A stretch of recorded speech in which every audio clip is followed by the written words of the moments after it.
네, 7주째 최고치를 달리고 있는 이 미국의 금리.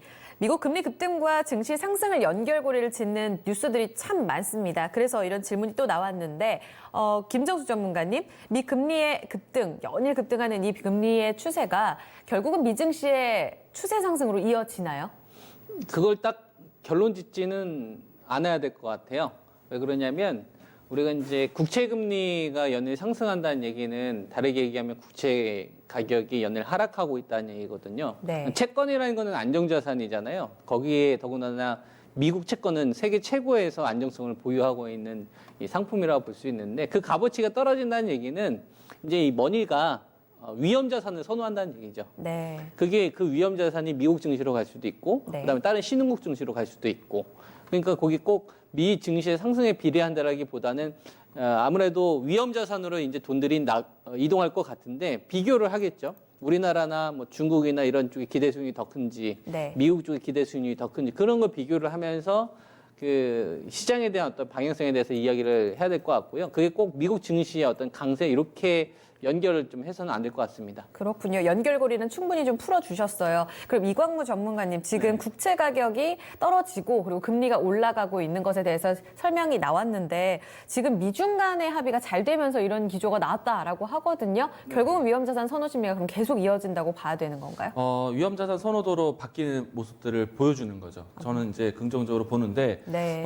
지금 우리 시장도 마찬가지고 또 미국 시장에도 마찬가지고, 증시 시장에 대한 관심이 굉장히 뜨겁습니다. 그리고 뭐 투자 심리도 좋은 것뿐만 아니라 시장에 대한 유동성 자금들이 많이 들어오고 있어요. 이거는 이제 주식 자금 쪽으로 잘 들어오고 있다는 거고, 우리가 이제 시장에 대한 경기 변동이 나타났을 때 채권을 선택하느냐 아니면은 증권 쪽을 선택하느냐 이렇게 안전자산, 위험자산 나누기도 하는데 지금은 이제 증시 쪽에 자금이 더 좋다라는 것을 보여주는 것이고요. 그리고 보통은 이제 채권에 대한 미 국채에 대한 관심이 높아질 때가 대략적으로 이제 이게 무슨 상반되는 것은 아니지만은 전체적으로 경기가 힘들 때도 미 국채를 많이 집중할 때가 있고요. 네. 그리고 이제 경기가 막 회복할 때도 미국 국채를 좀 집중할 때가 있습니다. 네. 근데 지금 이제 양쪽에 집중한다고 해서 뭐 가격 변동, 금리 변동 이런 것들보다는 포커스에 대한 부분들이 지금 이제 위험 자산으로 넘어가고 있다는 것이 미국에서 이제 시작을 만들고 있는 거예요. 예전에 2011년도에 그러니까 금융 위기가 있었을 때 네. 시장의 글로벌 경기가 모두 다 힘들었어요. 그런데 그 경기 글로벌 전체적인 시장을 살릴 수 있는 거는 선진국들, 미국. 그러니까 미국의 주도 하에 여러 가지 경제 정책을 테스트하는 거죠. 네. 제시를 해주고.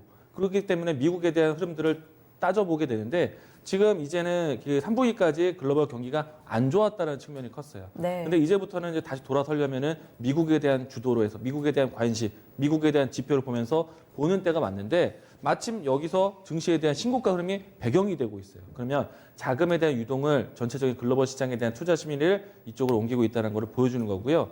또 이야기를 본다면은 경기에 대한 걱정보다는 경기 부양에 대한 포커스를 맞추면서 변화되고 있다라고 보시면 좋을 것 같습니다. 급격하게 그러니까 경기가 회복되고 있는 신호에도 주목을 하지만 일단 이번에 또 한 번 금리를 낮추면서 부양책이 계속해서 네. 시장을 뒷받침해 줄 거라는 신뢰도 반영되고 있다.